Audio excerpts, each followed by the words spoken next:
సత్యమూర్తి గారు, గతంలో జగన్మోహన్ రెడ్డి గారు సీఎంగా ఉన్నప్పుడు మనం విన్నాం, ఎల్లో మీడియా అని కావచ్చు, లేకపోతేనేమో దళితుల మీద దాడులు కావచ్చు, ముఖ్యంగా చూసుకున్నట్టయితే అమరావతి కాదు అది కమరావతి అని కావచ్చు, ఇంకా ఆయన హయాంలో ఆయన వర్గానికి ఇచ్చుకున్న పదవులు కూడా మనం చూస్తూనే ఉన్నాం.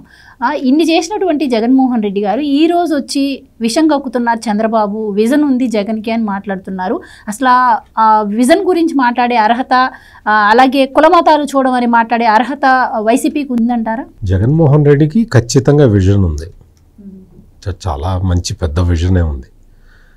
లేకపోతే అవినాష్ రెడ్డికి టికెట్ ఇవ్వాలి అంటే బాబాయ్ని లేపేయాలి అన్న ఆలోచన ఎట్లా వస్తుంది? ఇప్పుడు చెల్లెలకి టికెట్ ఇవ్వటం నీకు ఇష్టం లేదు, తల్లికి కడప ఎంపీ టికెట్ ఇవ్వటం నీకు ఇష్టం లేదు, వాళ్ళిద్దరూ కాకుండా వివేకానంద రెడ్డికి టికెట్ ఇవ్వటం నీకు అస్సలు ఇష్టం లేదు.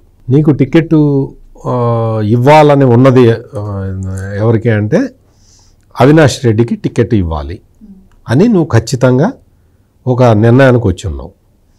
మరి ఆ నిర్ణయానికి నువ్వు ఎందుకు వచ్చావు అంటే నీ భార్య చాలా ఒత్తిడి చేసి అవినాష్ రెడ్డికి టికెట్ ఇవ్వాల్సిందే, నువ్వు మీ చిన్నాన్నకి నువ్వు టికెట్ ఇవ్వడానికి వీల్లేదు, నువ్వు నీ చెల్లికి ఇవ్వడానికి వీల్లేదు, నీ తల్లికి ఇవ్వడానికి వీల్లేదు అని చెప్పిన మాట వాస్తవం 100%. అందులో అది అందరికీ తెలిసిందే.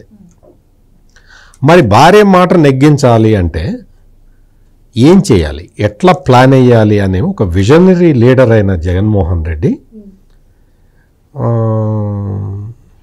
బాబాయ్ని వేసేస్తే తల్లి చెల్లి పక్కకి వెళ్ళిపోతారు సరదాగా, మన అవినాష్ రెడ్డి మనం టికెట్ ఇప్పించుకోవచ్చు. అంత విజను ఏ నాయకుడి కన్నా ఉంటుందా? ఖచ్చితంగా ఉండదు. ఇది ఒక ఎగ్జాంపుల్. ఇంకొక ఎగ్జాంపుల్ ఏంటి అంటే ఆయన ఆంధ్రప్రదేశ్ రాష్ట్రానికి ముఖ్యమంత్రిగా ఉన్నప్పుడు చాలామందికి తెలుసు, సమాజంలో ఉన్నవాళ్ళు అంటే చిన్నపిల్లల దగ్గర నుంచి పెద్దవాళ్ళ వరకు అందరికీ తెలుసు ఏంటి ముఖ్యమంత్రి టెన్యూర్ 5 సంవత్సరాలు అని. కానీ జగన్మోహన్ రెడ్డికి ఒక్కడికి మాత్రం అది తెలియదు. ఆయన విజన్ ఏంటి అంటే 30 సంవత్సరాలు మనం ఉండాలి, అసలు మధ్యలో ఎలక్షన్లు కూడా పెట్టరు, 30 ఏళ్ళు నేను అడిగితే నాకు ఇచ్చేస్తారని అనుకున్నాడు జగన్మోహన్ రెడ్డి. అంత పెద్ద విజనరీ.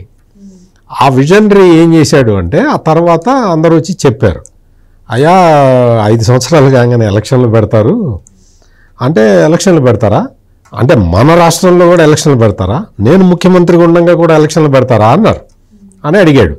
అడిగితే వాళ్ళందరూ కూడా చెప్పారు. మనసులో అరే పిచ్చోడికి ఏం చెప్పాలి అని మనసులో అనుకొని బయటికి సార్ లేదు సార్ పెడతారు సార్, అది మ్యాండేటరీ సార్, అది ఖచ్చితంగా పెట్టాలి సార్ అంటే, అయితే ఒక పని చేయండి, ఊరూరా నా స్టిక్కర్లు పంపించండి నా ఫోటో వేసి, ఈ రాష్ట్రానికి జగన్ ఒక్కడే ముఖ్యమంత్రిగా ఉండాలి, జగన్ లేకపోతే ఆంధ్రప్రదేశ్ రాష్ట్రం ఉండదు అని ప్రచారం చేయండి అని చెప్పి అందరు ఎమ్మెల్యేలకి 151 మంది ఎమ్మెల్యేలకి ఆ మిగిలిన పార్టీ ఇన్ఛార్జీలకి వాళ్ళందరికీ కూడా ఒక 12 రూపాయలు పెట్టి 11 రూపాయలు పెట్టి ఒక సంచి కొని, గుడ్డ సంచి, ఆ సంచిలో ఈ స్టిక్కర్లు వేసి ఇంటింటికి వెళ్ళి నా పేరు చెప్పి అతికిచ్చి రాపోండి అని చెప్పాడు. మామూలుగా క్రైస్తవ మత ప్రచారం అట్టగే చేస్తారు, ఇంటింటికి వెళ్ళి యేసుక్రీస్తు ఫోటో ఇచ్చి దీనికి దండం పెట్టండి మీకు పుణ్యం వస్తుంది అని చెప్తారు, మీ కోరికలు ఏమైనా ఉంటే తీరుతాయి. అట్లాగే ఈయన కూడా ఒక సంచి 11 రూపాయలు పెట్టి ఒక సంచి కొని ఆ సంచిలో 11 స్టిక్కర్లు వేసి పంపించి ఈ రాష్ట్రానికి జగన్మోహన్ రెడ్డే శరణ్యం అని ఊరూరా తిప్పి చెప్పించాడు. 11 సార్లు చెప్పించాడు, ఒక్కొక్క మనిషికి 11 సార్లు చెప్పండి అని చెప్పి ఈయన పంపించాడు. పంపిస్తే వాళ్ళందరూ పాపం అట్లాగే చేశారు. మరి ఇంత విజన్ ఎవరికైనా ఉంటుందా?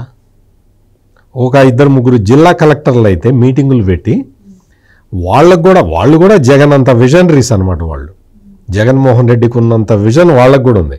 కలెక్టర్లు మీటింగ్ పెట్టి ఈ రాష్ట్రానికి జగన్మోహన్ రెడ్డి ఒక్కడే ముఖ్యమంత్రిగా ఉండాలండి అని కలెక్టర్లు మీటింగులు పెట్టారు.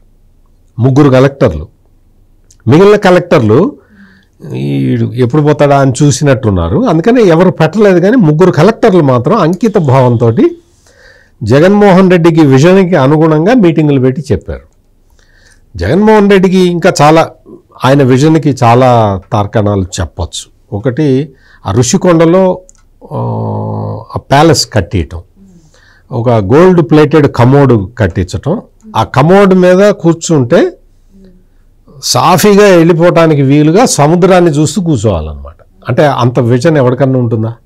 సో ఆ విజన్ పైన ఈ రోజు మండలిలో పెద్ద చర్చ నడిచింది. ఎగ్జాక్ట్గా ఇప్పుడు సముద్రాన్ని చూస్తూ టాయిలెట్కి వెళ్ళాలి అన్న ఆలోచన ఎవరికన్నా ఉంటుందా? ఈ విజనరీగా ఉన్నది. ఈ విజనరీ ఇంకా చాలా పనులు చేశాడు. మచ్చుకు ఒకటి 2-3 చెప్తా. ఈ విజనరీ ముఖ్యమంత్రిగా ఉన్న టైంలో నేను తడతడకి విజనరీ అంటే అంకమరావు గారు కోపంగా చూస్తున్నారు నా వైపు, కానీ తప్పదు. జగన్మోహన్ రెడ్డి విజనరీనే, లేకపోతే అంటే స్టిక్కర్లు పంచడం అటువంటి పనులు చేయడు కదా. ఇక్కడ ఈ విజనరీ ఏం చేశాడంటే, ఈ విజనరీ ముఖ్యమంత్రిగా ఉన్నప్పుడు స్థానిక సంస్థలకి ఎన్నికలు జరిగినాయి.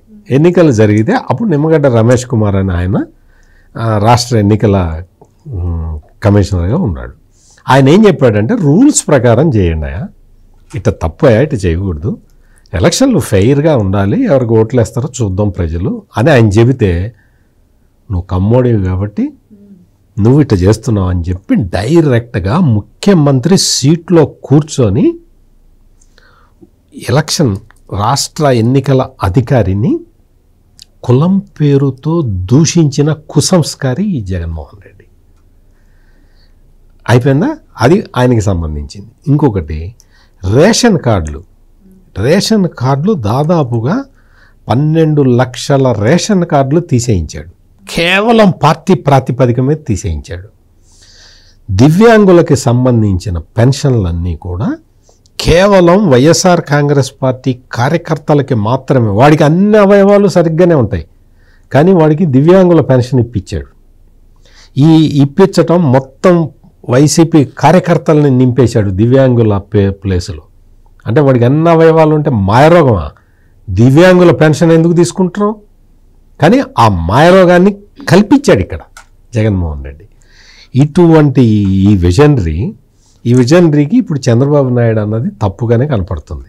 ఖచ్చితంగా చంద్రబాబు నాయుడు చెప్పాడు, చెయ్యొద్దు, పాముకి పాలు పోసి పెంచొద్దు అని క్లియర్ కట్గా చెప్పాడు. ఏ సందర్భంలో చెప్పాడు?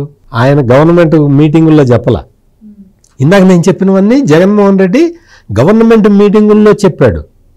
ప్రజల పన్నులు తోటి పెట్టిన మీటింగుల్లో, ఖర్చు పెట్టి పెట్టిన మీటింగుల్లో జగన్మోహన్ రెడ్డి ఇందాక నేను చెప్పినవన్నీ చేశాడు. ఇక్కడ చంద్రబాబు నాయుడు గవర్నమెంట్ మీటింగ్ కాదు, అది వాళ్ళ కార్యకర్తల మీటింగు.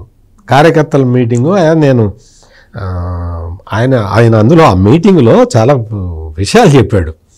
ఇటువంటి కార్యకర్తల మీటింగు ఈ ఎమ్మెల్యే పెట్టలేదని చూపించాడు. వాళ్ళ ఎమ్మెల్యేనే, తెలుగుదేశం పార్టీ ఎమ్మెల్యేనే. ఇప్పటివరకు పెట్టాడా? 9 నెలల్లో పెట్టలేదు కదా అని అడిగాడు. ఆ అసలు ఎంపీ ఎమ్మెల్యేలు కలిసి మీటింగులు పెట్టట్లేదు అని చెప్పి ఆయన పబ్లిక్లో చెప్పాడు. తెలుగుదేశం పార్టీ కార్యకర్తలకి చెప్పాడు. ఎవరన్నా చెప్తారు అట్లా? అన్నీ ఏమన్నా ఉంటే 4 గదుల మధ్యలో కూర్చొని మాట్లాడుకుంటారు కదా. ఈయనకి అరమరికలు లేని మనిషి కాబట్టి ఈయన పబ్లిక్లోనే చెప్తున్నాడు, వీళ్ళు కార్యకర్తల మీటింగ్ పెట్టలేదా, వాళ్ళు పెట్టకపోయినా పర్లేదు, నేను పెడతాను, నేను ఇంక నుంచి రెగ్యులర్ ఎక్కడికి వెళ్ళినా కార్యకర్తల మీటింగ్ పెడతానని ఆయన డిక్లేర్ చేసేసాడు. నీకు రేషన్ కార్డులు ప్రజలకి, అర్హులైన ప్రజలకి రేషన్ కార్డులు కట్ చేయటం, ఇంకొక విషయం చెప్పమంటారా మీకు? చివరిలో ఇంటి పేరు చివరిలో కొన్ని ఇవి ఉంటాయి, దాన్ని బట్టి క్యాస్ట్ చెప్పచ్చు. అందుకని ఇంటి పేర్లు పట్టి రేషన్ కార్డులు తీసేసిన దుర్మార్గుడు ఈ జగన్మోహన్ రెడ్డి. ఇంటి పేరును పడితే వాళ్ళు కమ్మోళ్ళు అనేది అర్థం అవుతుంది. అటువంటి క్యాస్ట్ని అటువంటి వాళ్ళని సెలెక్ట్ చేసుకొని వాళ్ళకి కడు పేదరికంలో ఉన్న వాళ్ళైనా సరే వాళ్ళు కమ్మోళ్ళు అన్న ఉద్దేశంతో వాళ్ళకి రేషన్ కార్డులు తీసేయించాడు. ఇందాక చెప్పాను కదా, నిజమైన వికలాంగులకి పెన్షన్ ఇవ్వకుండా దుక్కల్లాగా దున్నపోతుల్లాగా గంజాయి అమ్ముకుంటూ తిరిగే వైసీపీ వాళ్ళకి దివ్యాంగుల పెన్షన్లు ఇప్పించాడు. ఇవన్నీ చేయటం కన్నా ఇదేమన్నా దరిద్రం? ఇప్పుడు ఇన్ని దరిద్రాలు చేసిన జగన్మోహన్ రెడ్డి వచ్చి ఇప్పుడు వచ్చి చంద్రబాబు నాయుడు వైసీపీ వాళ్ళకి చేయొద్దన్నాడు, బరాబర్ చెప్తాడు, చెయ్యొద్దనే చెప్తాడు.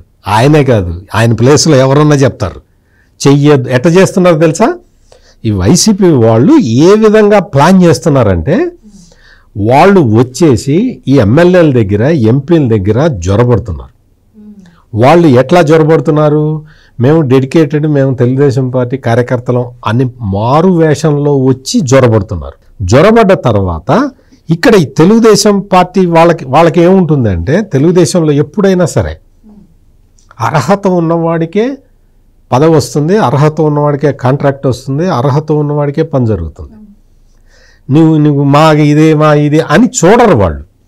అందుకని వీళ్ళు ఇక్కడికి వచ్చిన వాళ్ళల్లో వీడు ఏ పార్టీ వాడని చూడటల్లా, వాడు అర్హతను బట్టి కొన్ని పనులు చేసి పెడుతున్నారు. చంద్రబాబు నాయుడు మీటింగులో కార్యకర్తల సమావేశంలో చెప్పిన విషయం ఏంటంటే, వాళ్ళు మారువేషాల్లో వచ్చి మిమ్మల్ని మోసం చేస్తున్నారయ్యా, మీరు జాగ్రత్తగా చూసుకోండి, వాళ్ళు వైసీపీ వాడా కాదని చూసుకోండి, మీ దగ్గరికి మారువేషంలో వస్తున్నారు. మామూలుగా రాముడు ఇంట్లో లేనప్పుడు రావణాసురుడు రాక్షస రూపంలో వచ్చి సీతను ఎత్తికెళ్ళలా, ఒక ముని రూపంలో వచ్చాడు. ముని రూపంలో వచ్చి భిక్షగాడిని, అమ్మ నేను భిక్షగాడిని అని వచ్చాడు. అట్లా నీకు రావణాసురుడి గెటప్లో వస్తే వాడిని గుర్తుపట్టచ్చు, వీడు రాక్షసుడు అని.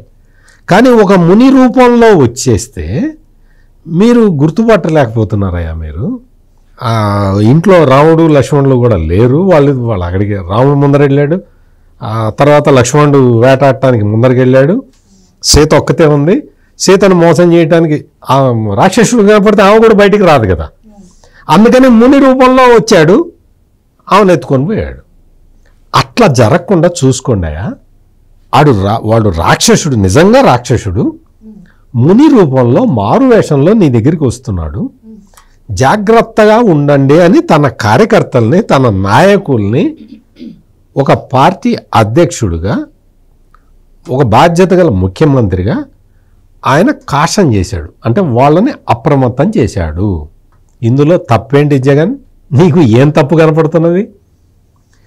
ఇది అప్రమత్తం చేసి జాగ్రత్తగా ఉండండి అని చెప్తే అర్థం ఏంటి? నిజంగా పేద ప్రజలకి మేలు చేయండి అని దాని అర్థం. లేకపోతే సీతాదేవిని ఎత్తుకెళ్ళినట్టు మిమ్మల్ని ఆ రావణాసురుడు ఎత్తుకుపోతాడు అని ఆయన తన ఎమ్మెల్యేలకి, తన ఎంపీలకి చాలా స్పష్టంగా ఆయన చెబితే, వచ్చి మావాడు విజనరీ అంటే నీవాడు విజనరీ, స్టిక్కర్లు అతికిచ్చే విజనరీ, అది స్టిక్కర్లు అతికించుకోమని చెప్పు. Please subscribe to Leo news for more videos.